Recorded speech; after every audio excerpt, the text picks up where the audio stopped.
sommes très heureux de nous retrouver pour ce moment autour de la parole de Dieu. Et je voudrais partager le thème de la patience.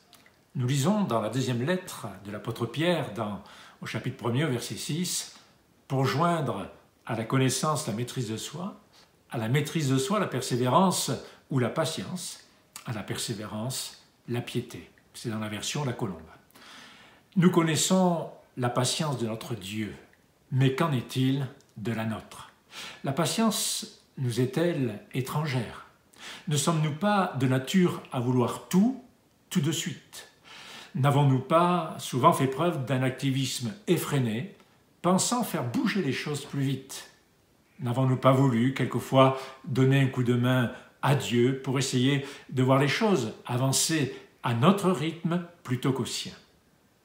Nous avons pourtant besoin de patience si nous voulons vraiment espérer en notre Père Céleste, car la patience représente l'un des éléments essentiels d'une foi véritable, authentique, sincère. Le mot patience dérive d'un mot latin qui signifie souffrance. Il exprime l'idée de contrainte et de puissance qui entrave l'avancement de certains événements de notre vie. Au début, nous nous soumettons, bon gré, mal gré, à ces entraves.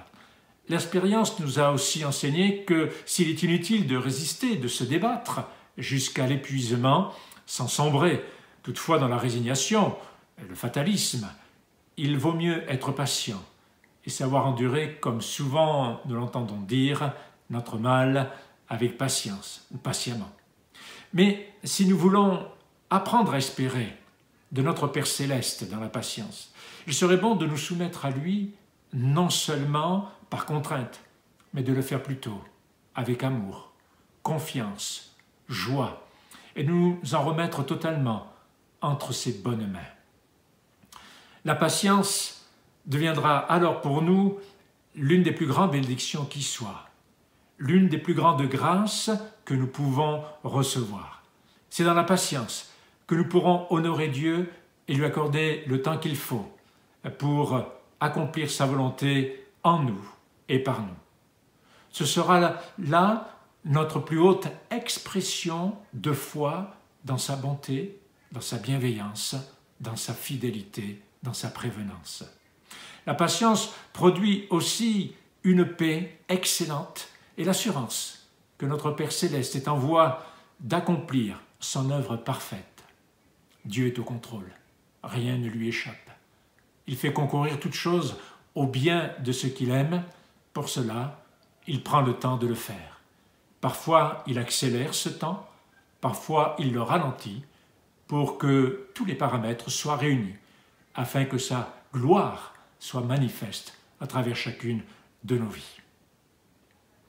C'est par la patience que nous serons amenés à consentir à ce que Dieu agisse en nous de la manière choisie par lui, selon ses méthodes, à lui, ses moyens à lui, et surtout en son temps à lui.